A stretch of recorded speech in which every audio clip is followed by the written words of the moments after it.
Chapitre 7. Cathy resta à Thrushcross Grange 5 semaines jusqu'à Noël.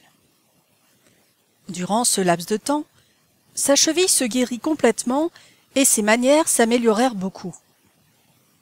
Ma maîtresse lui rendit de fréquentes visites pendant cette période et commença l'application de son plan de réforme en essayant d'éveiller chez elle l'amour-propre par des vêtements élégants et des flatteries qu'elle accepta volontiers. Si bien qu'au lieu d'une petite sauvageonne entrant nu-tête, en coup de vent dans la maison et se précipitant pour nous étouffer sous ses embrassements, nous vîmes descendre d'un joli poney noir une personne très digne, avec des boucles brunes qui pendaient sous un chapeau de castor à plumes et un long vêtement de drap qu'elle était obligée de relever avec les 2 mains pour pouvoir marcher. Hindley l'enleva de cheval en s'écriant d'un air ravi. « Mais Cathy, te voilà une vraie beauté! C'est à peine si je t'aurais reconnue. Tu as l'air d'une dame maintenant. Isabelle Linton ne soutiendrait pas la comparaison avec elle, n'est-ce pas, Frances? Isabelle n'a pas les mêmes avantages naturels, répondit Miss Earnshaw. Mais il faut que Cathy fasse attention et ne reprenne pas ici ses manières de sauvage. Hélène, aidez Miss Catherine à se dévêtir. Ne bougez pas, ma chère, vous allez déranger vos boucles.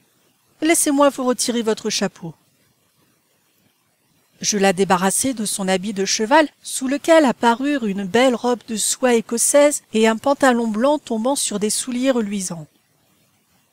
Quand les chiens arrivèrent en bondissant pour lui faire fête, ses yeux étincelèrent de joie, mais elle osa à peine les toucher, de crainte qu'ils ne missent leurs pattes sur ses magnifiques atours. Elle me donna un baiser discret.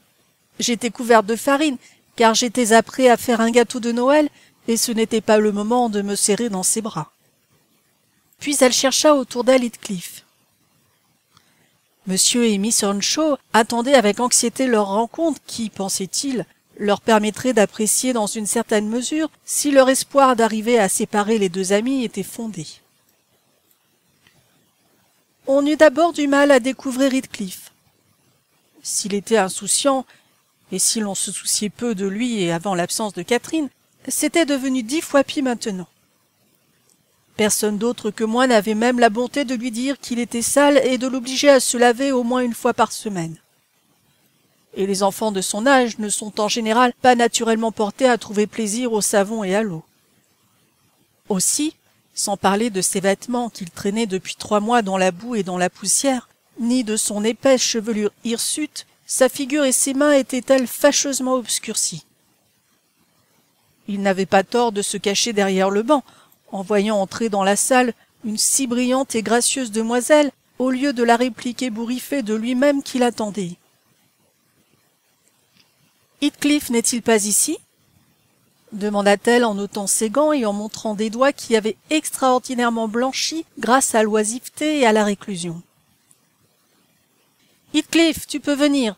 cria M. Hindley, enchanté de sa déconfiture et très content de voir qu'il était forcé de se présenter comme un jeune polisson repoussant.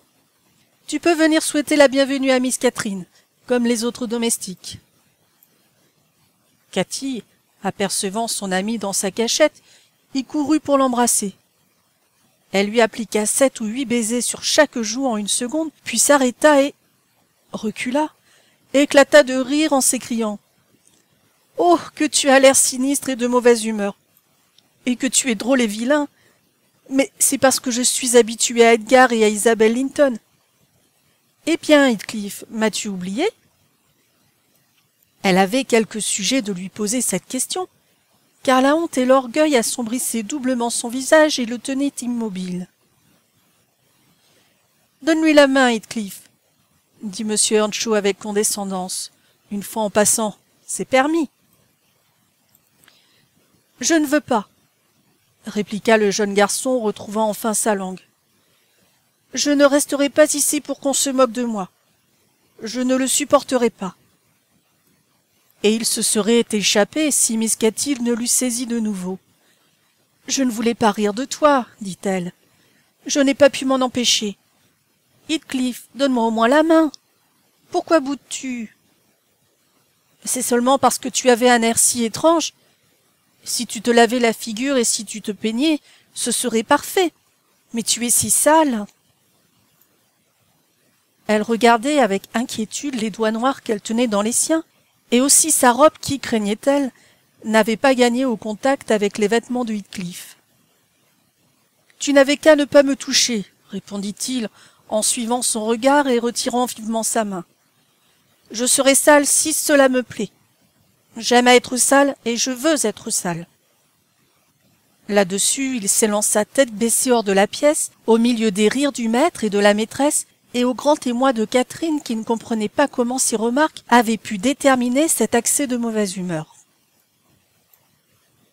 Après avoir joué le rôle de femme de chambre auprès de la nouvelle venue, avoir mis mes gâteaux au four et égayé la salle et la cuisine avec de grands feux comme il convenait à cette veillée de Noël, je me disposais à m'asseoir et à me distraire en chantant des cantiques toute seule, sans me soucier des affirmations de Joseph qui déclarait que les airs gais que je choisissais étaient presque des chansons. Il s'était retiré pour faire ses dévotions particulières dans sa chambre. Monsieur et Miss Earnshaw occupaient l'attention de Missy en lui montrant quelques brimborions achetés pour lui permettre d'en faire présent au petit Linton en reconnaissance de leur amabilité. Il les avait invités à passer la journée du lendemain à Hurlevent, invitation qui avait été acceptée à une condition. Miss Linton demandait que ses chéris fussent soigneusement tenus à l'écart de ce vilain garçon qui jurait. C'est dans cette circonstance que je me trouvais seule. Je savourais la riche odeur des épices qui cuisaient, j'admirais la batterie de cuisine étincelante, l'horloge brillante couverte de houx, les pots d'argent rangés sur un plateau, prêts à être remplis d'algues chauds et épicés pour le souper, et surtout l'irréprochable propreté de l'objet de mon soin particulier, le carrelage bien lavé et bien balayé. J'accordais à toutes ces choses l'applaudissement intérieur qu'elles méritaient, et me rappelais que le vieil Earnshaw venait toujours quand tout était nettoyé m'appeler brave fille et me glisser un shilling dans la main comme cadeau de Noël. Cela me fit penser à la tendresse qu'il avait pour Heathcliff, à sa crainte que celui-ci ne fût négligé quand lui-même aurait disparu. Je vins naturellement à méditer sur la situation actuelle du pauvre garçon, et des chansons je passai aux larmes. Il me vint pourtant bientôt à l'esprit qu'il serait plus sensé d'essayer de remédier à quelques-uns des torts dont il était victime que de verser des pleurs sur ses torts. Je me levai et sortis dans la cour pour le chercher. Il n'était pas loin, je le trouvai dans l'écurie. Il caressait le poil luisant du nouveau poney et donnait à manger aux autres bêtes, comme à l'ordinaire. « Dépêchez, Heathcliff, lui dis-je, il fait si bon dans la cuisine. Et Joseph est en haut. Dépêchez et laissez-vous faire beau avant que Miss Katy descende. Vous pourrez alors vous asseoir ensemble, vous aurez la cheminée tout entière à vous deux, et vous bavarderez tant que vous voudrez jusqu'à l'heure du coucher. » Il continua son travail sans même tourner la tête de mon côté. « Allons, venez-vous, » repris-je. « Il y a pour chacun de vous un petit gâteau qui est presque cuit. Et il vous faut une demi-heure pour vous habiller. » J'attendis 5 minutes, mais n'obtenant pas de réponse, je le quittai. Catherine soupa avec son frère et sa belle-sœur. Joseph et moi partageâmes un repas assez peu cordial, assaisonné de reproches d'un côté et d'impertinence de l'autre. Le gâteau et le fromage de Heathcliff restèrent sur la table toute la nuit à la disposition des fées. Il s'arrangea pour poursuivre son travail jusqu'à 9 heures, puis regagna sa chambre, muet et renfrogné. Katy resta debout jusqu'à une heure avancée, ayant un monde de choses à ordonner pour la réception de ses nouveaux amis. Elle vint une fois dans la cuisine pour parler à l'ami ancien, mais il n'était pas là, et elle se contenta de demander ce qu'il avait, puis se retira. Le lendemain matin, il se leva de bonne heure et, comme c'était jour de congé, il alla promener sa mauvaise humeur dans la lande. Il ne reparut que quand tout le monde fut parti pour l'église. Le jeûne et la réflexion semblaient l'avoir mieux disposé. Il tourna autour de moi un instant, puis, ayant rassemblé son courage, s'écria tout à coup. « Nelly, faites-moi propre, je veux être sage. »« Il est grand temps, Heathcliff. Vous avez fait de la peine à Catherine, Elle regrette d'être revenue à la maison, j'en suis sûre. On dirait que vous êtes jaloux d'elle parce qu'on s'occupe d'elle plus que de vous. » L'idée d'être jaloux de Catherine ne pouvait entrer dans sa tête, mais l'idée de lui faire de la peine était bien claire pour son esprit. « A-t-elle dit qu'elle était fâchée ?» demanda-t-il d'un air très sérieux. « Elle a pleuré quand je lui ai annoncé que vous étiez encore parti ce matin. »« Eh bien, moi j'ai pleuré cette nuit, et j'avais plus de raison qu'elle pour pleurer. »« Oui, vous étiez allé vous coucher le cœur gonflé d'orgueil et l'estomac vide. Belle raison, en vérité. Les gens orgueilleux se forgent à eux-mêmes de pénibles tourments. Mais si vous avez honte de votre susceptibilité, ayez soin de lui demander pardon quand elle rentrera. Vous irez la trouver, vous lui offrirez de l'embrasser et vous direz « Vous savez mieux que moi ce que vous avez à dire. Seulement, faites-le de bon cœur, et non comme si vous croyiez que sa belle robe l'a transformée en étrangère. Et maintenant, bien que j'aie à préparer le dîner, je vais dérober un moment pour vous arranger de telle sorte qu'Edgar Linton aura l'air d'une vraie poupée à côté de vous. Et c'est l'air qu'il a, vraiment. Vous êtes plus jeune et pourtant, je parierais que vous êtes plus grand et 2 fois aussi large d'épaules. Vous pourriez le jeter par terre en un clin d'œil. Ne vous en sentez-vous pas capable ? » Le visage de Heathcliff s'éclaircit un instant, puis se rembrunit et il soupira. « Mais Nelly, quand je le jetterai 20 fois par terre, cela ne le rendrait pas moins beau ni moi plus beau ? Je voudrais avoir les cheveux blonds et la peau blanche, et être aussi bien habillée, avoir d'aussi bonnes manières que lui, et avoir une chance d'être aussi riche qu'il le sera. Et appeler maman à tout bout de champ, ajoutai-je, et trembler si un petit paysan levait le poing contre vous, et rester enfermé toute la journée à cause d'une averse. Oh, Heathcliff, vous faites preuve de bien peu de caractère. Venez devant la glace et je vous montrerai ce que vous devez désirer. Voyez-vous ces 2 lignes entre vos yeux? Ces épais sourcils qui, au lieu de s'élever en décrivant une courbe, s'abaissent en leur milieu, et ces 2 noirs démons si profondément enfoncés, qui jamais n'ouvrent hardiment leurs fenêtres, mais épient par en dessous comme des espions du diable.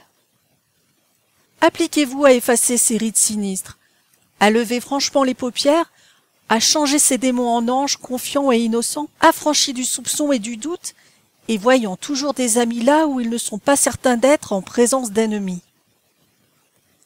Ne prenez pas l'expression d'un chien vicieux qui a l'air de savoir que les coups de pied qu'il récolte sont bien mérités et qui pourtant, pour la souffrance qu'il ressent, est tout le monde aussi bien que celui qui lui donne les coups.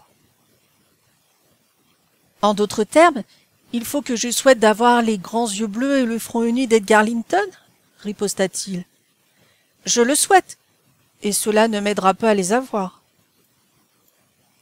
Un bon cœur vous aidera à avoir une bonne figure, mon garçon. Fussiez-vous un vrai nègre, et un mauvais cœur donnera à la plus jolie figure quelque chose de pire que de la laideur. Et maintenant que nous avons fini de nous laver, de nous peigner et de bouder, dites-moi si vous ne vous trouvez pas plus joli garçon. Je vous dis, moi, que c'est mon avis. Vous pourriez passer pour un prince déguisé. Qui sait si votre père n'était pas empereur de la Chine ou votre mère reine dans l'Inde, chacun d'eux capable d'acheter avec son revenu d'une semaine ensemble Hurlevent et Thrushcrutch Grange. Mais vous avez été enlevé par de méchants marins et envoyé en Angleterre.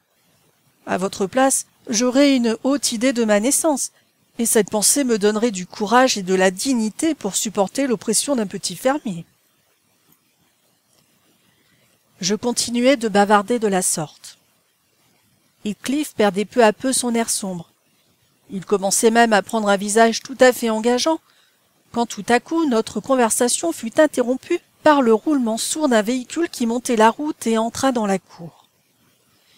Il courut à la fenêtre et moi à la porte, juste à temps pour apercevoir les 2 Linton descendre de la voiture de famille, emmitouflés dans des manteaux et des fourrures, et les Earnshaw descendre de leurs montures. Ils allaient souvent à l'église à cheval en hiver.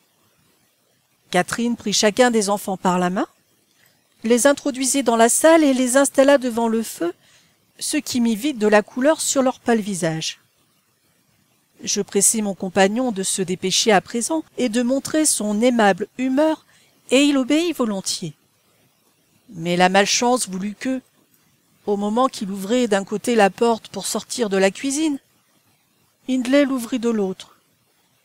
Ils se trouvèrent face à face et le maître, irrité de le voir propre et joyeux, ou peut-être empressé à tenir la promesse faite à Miss Linton, le repoussa brusquement et ordonna d'un ton irrité à Joseph d'empêcher le drôle de pénétrer dans la pièce, de l'envoyer au grenier jusqu'après le dîner.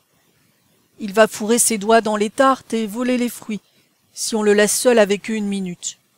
« Non, monsieur, ne puis-je m'empêcher de répondre. Il ne touchera certainement à rien, et il me semble qu'il doit avoir sa part de friandises tout comme nous. Il aura sa part de ma main, si je le trouve en bas avant la nuit, s'écria Hindley. Va-t'en, vagabond. Quoi, tu essaies de faire l'élégant, n'est-ce pas? Attends un peu que j'attrape une de ces gracieuses boucles. Tu vas voir si je ne tire pas dessus pour les allonger. Elles sont déjà assez longues, observa Master Linton, qui du seuil de la porte risquait un coup d'œil furtif. Je suis surpris qu'elle ne lui fasse pas mal à la tête. On dirait la crinière d'un poulain sur ses yeux. Il hasarda cette remarque sans intention d'insulte, mais la nature violente de Heathcliff n'était pas préparée à supporter l'ombre d'une impertinence de la part de quelqu'un qu'il semblait déjà haïr comme un rival. Il saisit une soupière remplie de jus de pomme brûlant, c'était le premier objet qui lui était tombé sous la main, et la lança en plein dans la figure et dans le cou du discoureur. Ce dernier se mit à pousser des gémissements qui attirèrent en hâte Isabelle et Catherine. Monsieur Earnshaw empoigna sur-le-champ le délinquant et le conduisit dans sa chambre où sans doute il lui administra pour calmer son accès de colère un remède brutal, car il reparut rouge et essoufflé. Je pris un torchon et frottai sans grande aménité le nez et la bouche d'Edgar, lui affirmant qu'il n'avait eu que ce qu'il méritait pour s'être mêlé de ce qui ne le regardait pas. Sa sœur se mit à pleurer en déclarant qu'elle voulait rentrer à la maison, et Cathy restait interdite, rougissant de toute cette scène. « Vous n'auriez pas dû lui parler, dit-elle d'un ton de reproche à Master Linton. Il était de mauvaise humeur, et voilà que vous avez gâté votre visite, et lui va être fouetté. Je déteste qu'il soit fouetté. Je ne pourrai pas dîner. Pourquoi lui avez-vous parlé, Edgar? » « Je ne lui ai pas parlé, » pleurnicha le jeune homme, qui s'échappa de mes mains et termina le reste de sa purification avec son mouchoir de batiste. « J'avais promis à maman de ne pas lui dire un mot, et je ne lui ai pas dit un mot. »« Bon, ne pleurez pas, » répondit Catherine avec dédain. « Vous n'êtes pas mort. Ne faites plus de sottises. Voilà mon frère, restez tranquille. Chut. Isabelle, quelqu'un vous a-t-il fait du mal à vous? Allons, allons, enfants, prenez vos places, cria Hindley en entrant précipitamment. Cet animal m'a donné joliment chaud. La prochaine fois, Master Edgar, prenez vos propres poings pour vous faire respecter, cela vous donnera de l'appétit. Les convives retrouvèrent leur tranquillité d'esprit à la vue et à l'odeur du festin. Ils avaient faim après leur course et se consolèrent facilement, puisqu'aucun d'eux n'avait eu de mal réel. Monsieur Earnshaw découpa de généreuses portions, et sa femme égaya le repas par sa conversation animée. Je me tenais derrière sa chaise et je fus peiné de voir Catherine, les yeux secs et l'air indifférent, se mettre à couper l'aile d'oie qui était devant elle. Quel enfant insensible, me disais-je. Comme elle se soucie peu des chagrins de son ancien compagnon de jeu. Je ne l'aurais pas cru si égoïste. Elle porta une bouchée à ses lèvres, puis la reposa sur son assiette. Ses joues s'enflammèrent et ses larmes commencèrent à couler. Elle laissa tomber sa fourchette à terre et plongea en hâte sous la nappe pour dérober son émotion. Je ne la qualifiai pas longtemps d'insensible, car je vis qu'elle était en purgatoire pendant toute la journée, et impatiente de trouver une occasion d'être seule, ou d'aller voir Heathcliff qui avait été mis sous clé par le maître, ainsi que je m'en aperçus en essayant de lui porter en cachette quelques victuailles. Le soir, on dansa. Cathy demanda alors sa grâce, sous prétexte qu'Isabelle Linton n'avait pas de partenaire. Ses prières demeurèrent vaines et ce fut moi qu'on désigna pour combler la vacance. L'excitation de l'exercice dissipa toute trace de tristesse et notre plaisir s'accrut à l'arrivée de la musique de Guy Merton, comprenant 15 membres. Une trompette, un trombone, des clarinettes, des bassons, des corps de chasse et une basse viole, plus des chanteurs. Chaque Noël, ils font ainsi le tour des maisons respectables et recueillent quelque argent. Les entendre était pour nous un régal de choix. Quand ils eurent chanté les cantiques habituels, nous les mîmes aux chansons et aux morceaux à reprise. Miss Earnshaw aimait la musique et ils nous en donnèrent en abondance. Catherine l'aimait aussi, mais elle prétendit qu'elle la goûterait mieux du haut de l'escalier et elle monta dans l'obscurité. Je la suivis. On ferma la porte de la salle du bas, sans que notre absence fût remarquée tant il y avait de monde. Catherine ne s'arrêta pas sur le palier, mais continua de monter jusqu'à la mansarde où Heathcliff était enfermé et elle l'appela. Pendant quelque temps, il s'entêta à ne pas répondre. Elle persévéra et finit par le persuader de communiquer avec elle à travers les planches. Je laissai causer les pauvres enfants sans les inquiéter, jusqu'au moment où je présumais que les chants allaient cesser et que les chanteurs allaient prendre quelque rafraîchissement. Je grimpai alors à l'échelle pour avertir Catherine. Au lieu de la trouver à la porte, j'entendis sa voix à l'intérieur. La petite coquine s'était glissée comme un singe par une lucarne sur le toit, de là par une autre lucarne dans la mansarde, et ce fut avec la plus grande difficulté que je pus la décider à ressortir. Quand elle revint, Heathcliff la suivait, et elle insista pour que je l'emmenasse dans la cuisine, puisque Joseph était allé chez un voisin pour échapper au son de notre infernal psalmodie, comme il se plaisait à l'appeler. Je leur déclarai que je n'avais nulle intention d'encourager leur tour, mais, comme le prisonnier jeûnait depuis son dîner de la veille, je consentais pour cette fois à fermer les yeux sur sa fraude à l'égard de M. Hindley. Il descendit. Je lui mis un tabouret devant le feu et lui offris quantité de bonnes choses. Mais il était mal à l'aise, ne put guère manger et repoussa toutes mes tentatives pour le distraire. Les coudes appuyés sur ses genoux, le menton sur ses mains, il resta plongé dans une méditation silencieuse. Comme je lui demandai quel était le sujet de ses pensées, il répondit gravement. « Je cherche le moyen de rendre l'appareil à Hindley. Peu m'importe le temps qu'il me faudra attendre pourvu que j'y arrive à la fin. J'espère qu'il ne mourra pas avant que j'y sois parvenu. »« Vous n'avez pas honte, Heathcliff ?» dis-je.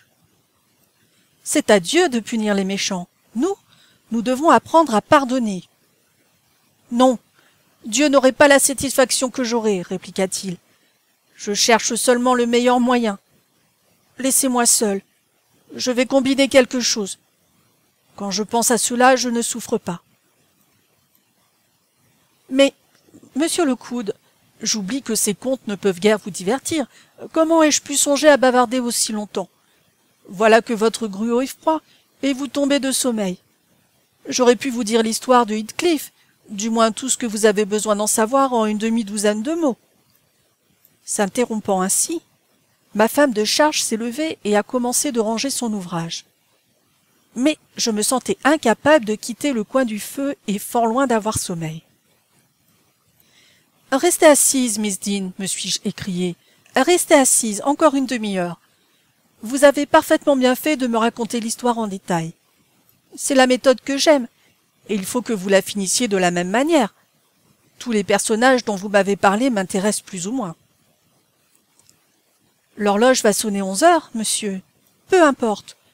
Je n'ai pas l'habitude de me coucher de bonne heure.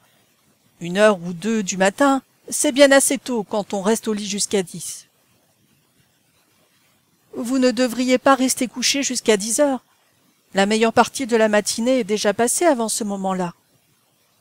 Une personne qui n'a pas fait la moitié de son ouvrage de la journée à 10 heures risque de laisser inachevé l'autre moitié. Néanmoins, Miss Dean, reprenez votre siège, car demain je me propose d'allonger la nuit jusqu'à l'après-midi. Je diagnostique pour moi un rhume sérieux, pour le moins. J'espère que non, monsieur. Eh bien, vous me permettrez de franchir quelques 3 ans. Pendant ce laps de temps, monsieur Earnshaw... Non, non, je ne permets rien de tel. Connaissez-vous cet état d'esprit où, si vous vous trouviez seul avec un chat occupé à lécher son petit devant vous sur le tapis, vous surveilleriez l'opération avec un tel intérêt qu'il suffirait que le minet négligeât une oreille pour vous mettre sérieusement en colère? Un état d'esprit terriblement paresseux, il me semble. Au contraire, beaucoup trop actif, c'est le mien en ce moment. Par conséquent, continuez sans omettre aucun détail. Je m'aperçois que les gens de ces contrées-ci prennent sur les gens des villes la même supériorité qu'une araignée dans un cachot sur une araignée dans une maison de campagne aux yeux des habitants de l'une ou de l'autre de ces demeures. Pourtant, l'attraction plus grande exercée sur l'observateur ne tient pas uniquement à la situation de ce dernier. Les gens d'ici vivent en vérité plus sérieusement, plus en eux-mêmes, moins en surface, en changement, en frivolité extérieure. Ici, je pourrais concevoir un amour de toute la vie comme une chose possible. Et jusqu'à présent, j'étais fermement convaincu qu'aucun amour ne pouvait durer plus d'1 an. L'état des uns ressemble à celui d'un homme devant un plat unique, sur lequel il concentre tout son appétit et auquel il fait largement honneur. L'état des autres à celui du même homme devant un dîner composé par un cuisinier français. De l'ensemble, il tirera peut-être autant de satisfaction, mais il ne considérera et ne se rappellera chaque plat que comme un simple atome. « Oh, nous sommes les mêmes ici que partout ailleurs, une fois qu'on nous connaît, » observa Miss Dean, un peu intriguée par mes comparaisons. « Excusez-moi, ai-je répondu. Vous-même, ma digne amie, vous êtes un démenti frappant à cette assertion. À part quelques provincialismes de peu d'importance, il n'y a chez vous aucune trace des façons que je suis habitué à regarder comme caractéristiques de votre classe. Je suis sûr que vous avez réfléchi beaucoup plus que ne font la généralité des serviteurs. Vous avez été forcé de cultiver vos facultés intellectuelles par manque d'occasion de gaspiller votre vie en occupations insignifiantes. » Miss Dean s'est mise à rire. « Certainement, a-t-elle dit. J'estime que je suis à peu près posée et raisonnable, non pas précisément parce que je vis au milieu des montagnes et que je vois la même collection de visages et la même série d'actions d'un bout de l'année à l'autre, mais j'ai été soumise à une sévère discipline, ce qui m'a enseigné la sagesse. Et puis, j'ai lu plus que vous ne pourriez le croire, monsieur Lockwood. Il n'y a pas dans cette bibliothèque un livre que je n'ai ouvert et même dont je n'ai tiré quelque chose, à l'exception de cette rangée d'ouvrages grecs et latins et de celle-là, où sont des ouvrages français. Encore suis-je capable de les distinguer les uns des autres. C'est tout ce que vous pouvez attendre de la fille d'un pauvre homme.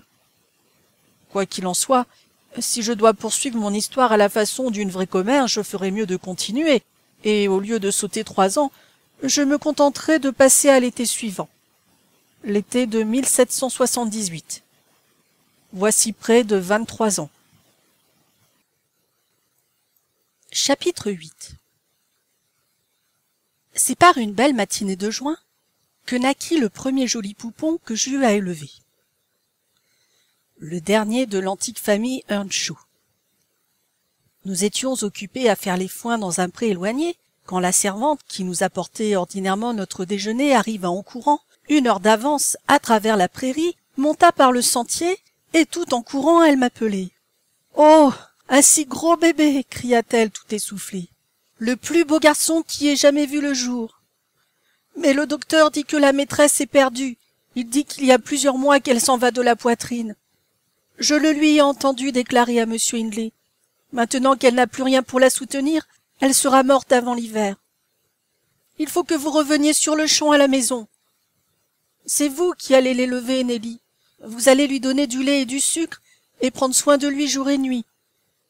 Je voudrais bien être à votre place, car il sera tout à fait à vous quand la maîtresse ne sera plus là. »« Mais est-elle si malade ?»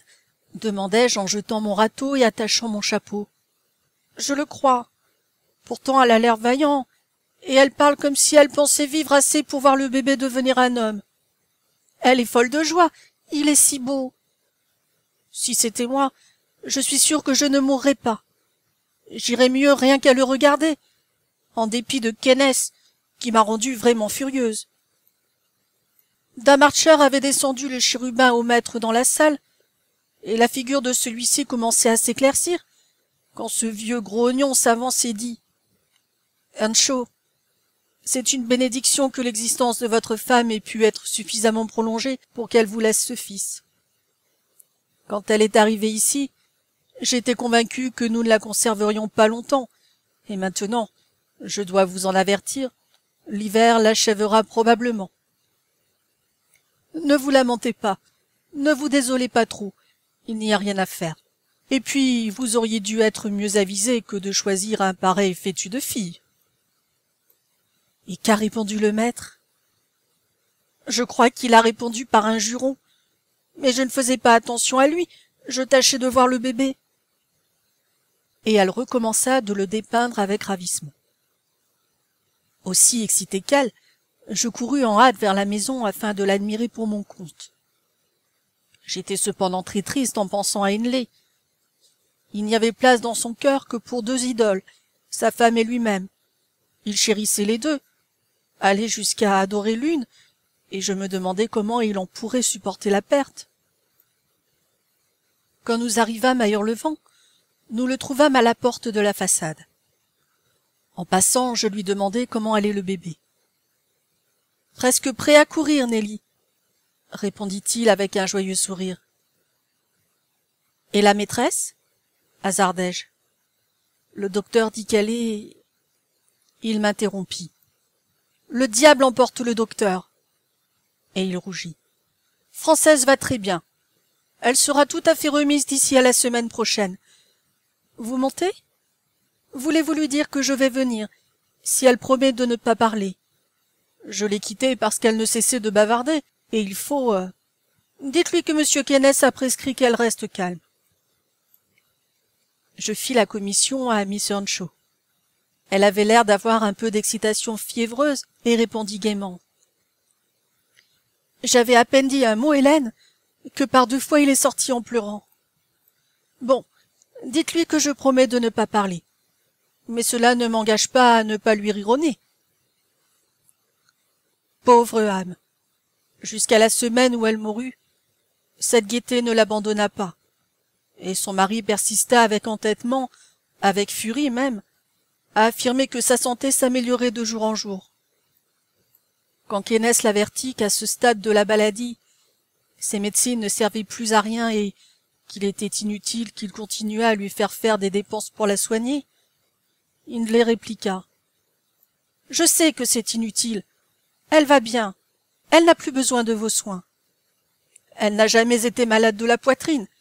C'était de la fièvre, et c'est passé. Son pouls est aussi tranquille que le mien en ce moment, et sa joue est aussi fraîche que la mienne. » Il fit le même conte à sa femme, et elle parut le croire.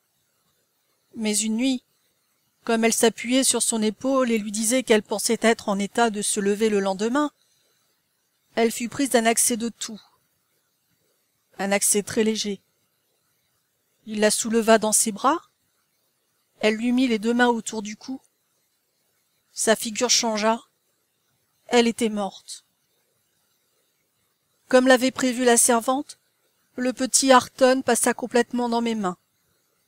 Monsieur Earnshaw, pourvu qu'il le vît bien portant et ne l'entendit jamais crier, était satisfait en ce qui concernait l'enfant. Quant à lui-même, il était au désespoir. Son chagrin était de ceux qui ne se traduisent pas en lamentations. Il ne pleurait ni ne priait. Il se répandait en malédictions et en défis, exécrait Dieu et les hommes, et s'abandonnait à une dissipation effrénée. Les domestiques ne purent endurer plus longtemps sa tyrannie et le désordre de sa conduite. Joseph et moi fûmes les 2 seuls qui consentirent à rester.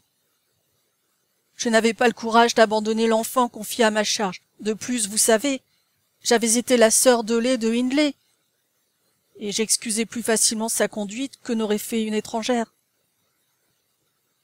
Joseph demeura pour tourmenter les fermiers et les ouvriers, et aussi parce que c'était sa vocation d'être là, où il y avait beaucoup de perversité à réprouver. Les mauvaises manières du maître et la mauvaise société dont il s'entourait furent un joli exemple pour Catherine et pour Heathcliff. Le traitement infligé à ce dernier eût suffi à faire d'un saint un démon. En vérité, on eût dit, à cette époque, que ce garçon était réellement possédé de quelque esprit diabolique. Il se délectait à voir Hindley se dégrader sans espoir de rémission, et de jour en jour la sauvagerie et la férocité de son caractère se marquaient plus fortement. Je ne saurais vous décrire, même d'une façon imparfaite, l'infernale maison où nous vivions. Le pasteur cessa de venir, et l'on peut dire qu'à la fin, plus une personne convenable ne nous approchait, si l'on accepte les visites d'Edgar Linton à Miss Cathy. À 15 ans, elle était la reine de la contrée. Elle n'avait pas sa pareille, et elle devenait hautaine et volontaire. J'avoue que je ne l'aimais guère lorsqu'elle fut sortie de l'enfance, et je l'irritais souvent en essayant de dompter son arrogance. Néanmoins, elle ne me prit jamais en aversion. Elle avait une extraordinaire constance pour ses attachements anciens. Heathcliff même conservait sans altération son empire sur ses affections, et le jeune Linton, avec toute sa supériorité, avait de la peine à faire sur elle une impression aussi profonde. Il a été mon ancien maître. Voilà son portrait au-dessus de la cheminée. Autrefois, ce portrait était accroché d'un côté et celui de sa femme de l'autre. Mais ce dernier a été enlevé, sans quoi vous auriez pu avoir une idée de ce qu'elle était. Distinguez-vous quelque chose? Miss Dean a levé la chandelle, et j'ai discerné une figure aux traits doux, ressemblant énormément à la jeune femme d'Éo, mais avec une expression plus pensive et plus aimable. C'était un charmant portrait. Les longs cheveux blonds ondulaient un peu sur les tempes, les yeux étaient grands et sérieux, l'ensemble presque trop gracieux. Je ne m'étonnais pas que Catherine Earnshaw eût publié son premier ami pour un être ainsi fait. Mais je me demandais comment lui, s'il avait le tour d'esprit correspondant à son extérieur, avait pu s'éprendre de Catherine Earnshaw telle que je me la représentais. « C'est un portrait très agréable, » ai-je dit à la femme de charge. « Est-il ressemblant ?»« Oui, mais il était mieux que cela quand il s'animait. Ce que vous voyez là est son air habituel.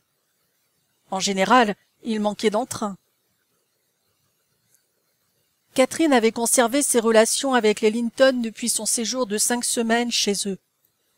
Comme elle n'était pas tentée, en leur compagnie, de laisser voir les aspérités de son caractère, et que son bon sens l'aurait fait rougir de se montrer malhonnête alors qu'on lui témoignait une si constante courtoisie, elle imposa sans y penser à la vieille dame et au vieux gentleman par sa sincérité cordialité.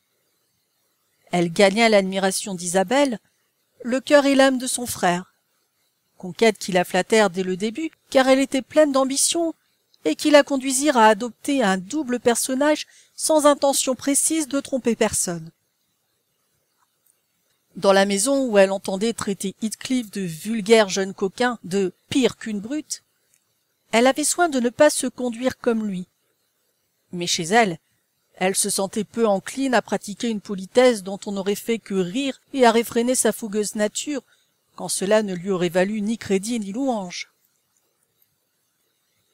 Monsieur Edgar avait rarement assez de courage pour venir ouvertement à Hurlevent.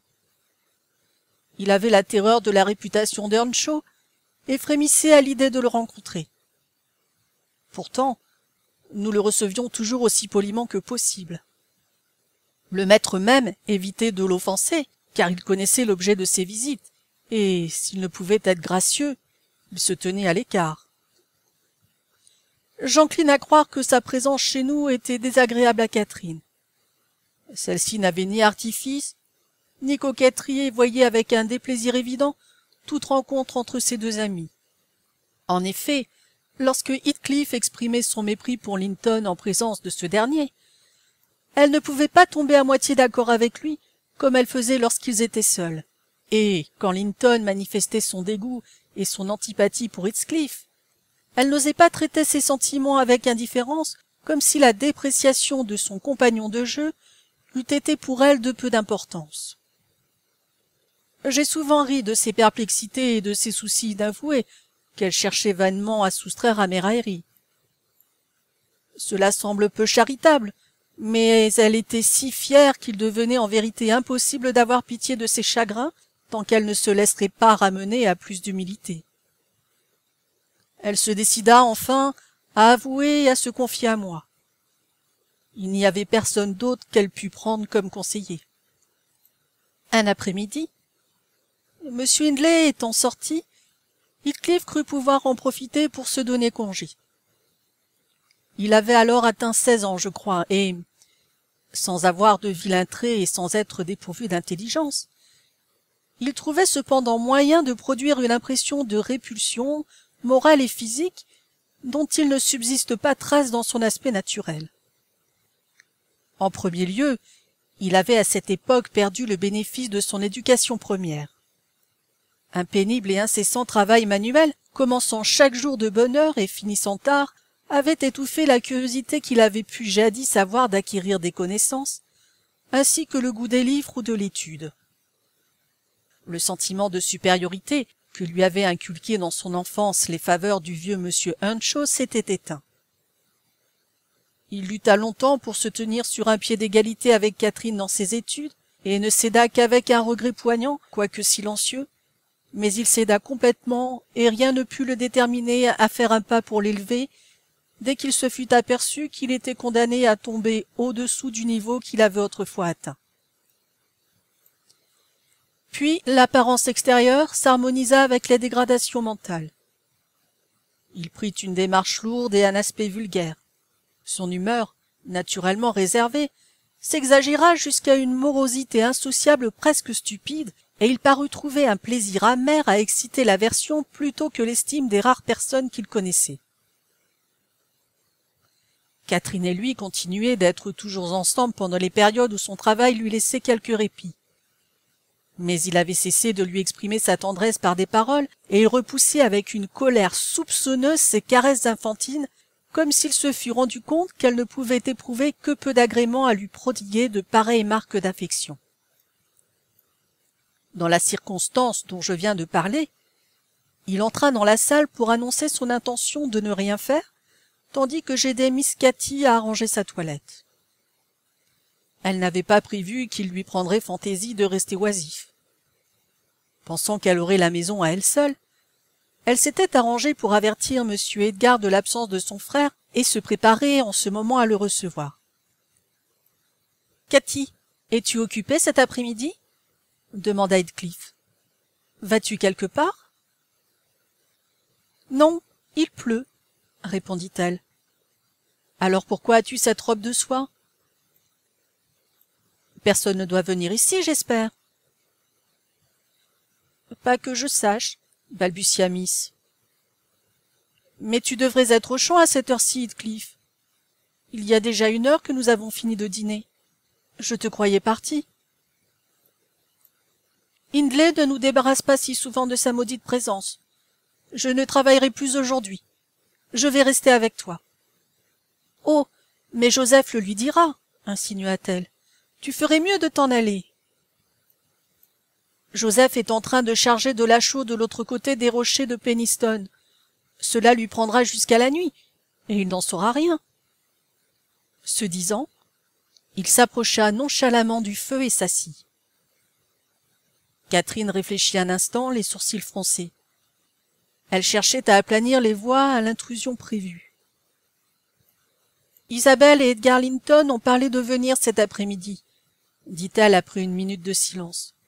« Comme il pleut, je ne les attends guère. Mais il peut qu'ils viennent et, dans ce cas, tu cours le risque d'être grondé sans aucun bénéfice. »« Fais-leur dire par Hélène que tu es occupée, Cathy, » insista-t-il. « Ne me mets pas dehors pour ces pitoyables et sots amis. Je suis sur le point, parfois, de me plaindre de ce qu'ils... Mais je ne veux pas. »« De ce qu'ils... quoi ?» s'écria Catherine, le regardant d'un air troublé. « Oh, Nelly !» ajouta-t-elle vivement, en dégageant sa tête de mes mains. « Vous m'avez peigné dans le mauvais sens. »« Cela suffit, laissez-moi faire. »« De quoi es-tu sur le point de te plaindre, Heathcliff ?»« De rien. Mais regarde l'almanach qui est sur le mur, » dit-il en montrant une feuille encadrée pendue près de la fenêtre. Et il continua. Les croix indiquent les soirées que tu as passées avec les Linton. Les points, celles que tu as passées avec moi. Vois-tu? J'ai marqué chaque jour. Oui, c'est bien absurde. Comme si je faisais attention, répliqua Catherine d'un ton maussade. Et qu'est-ce que cela prouve? Que je fais attention, moi. Et suis-je obligée d'être continuellement avec toi? Demanda-t-elle avec une irritation croissante. Quel profit en tirerais-je? De quoi es-tu capable de parler? Tu pourrais aussi bien être un muet ou un bébé pour ce que tu dis ou ce que tu fais pour m'amuser. Tu ne m'avais jamais dit que je parlais trop peu ou que ma compagnie te déplaisait, Cathy, s'écria Heathcliff très agité. Ce n'est pas une compagnie du tout, quand les gens ne savent rien et ne disent rien, murmura-t-elle. Son compagnon se leva, mais n'eut pas le temps de continuer d'exprimer ses sentiments, car on entendit sur les pavés le pas d'un cheval et, après avoir frappé discrètement, le jeune Linton entra, la figure brillante de joie d'avoir reçu cette invitation inattendue. Certainement Catherine remarqua l'opposition entre ces deux amis, comme l'un entrait et que l'autre sortait. Le contraste était analogue à celui qui vous frappe quand vous passez d'un pays minier, morne et montueux, à une belle et fertile vallée. La voix et la manière de saluer n'étaient pas moins dissemblables que l'aspect. Le langage d'Edgar était harmonieux. Il parlait sur un ton peu élevé et prononçait ses mots comme vous, c'est-à-dire avec moins de rudesse, avec plus de douceur que nous faisons ici. « Je ne suis pas venu trop tôt, n'est-ce pas ?» dit-il en jetant un regard de mon côté. « Non, répondit Catherine. « Que faites-vous là, Nelly ?»« Mon ouvrage, miss, répondis-je. Monsieur Hindley m'avait recommandé d'être toujours entière dans ses visites de Lindon à Catherine. Elle s'approcha de moi par derrière et me dit à voix basse avec humeur.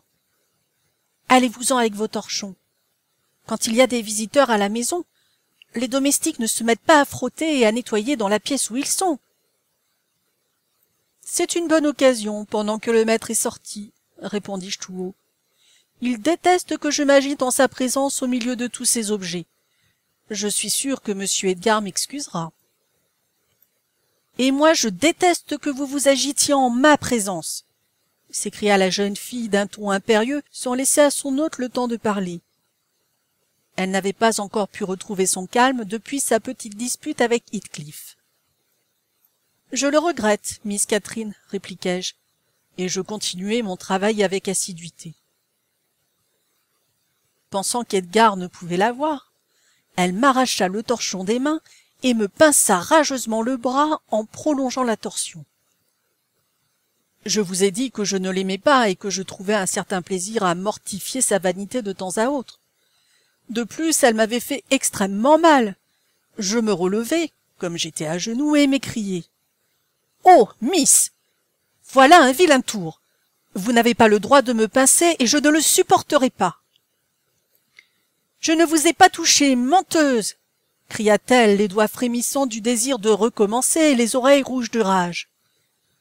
Elle ne sut jamais cacher sa colère qui toujours enflammait son visage tout entier. « Qu'est-ce alors que ceci ?» ripostai-je en lui montrant pour la confondre une marque d'un beau rouge sur mon bras.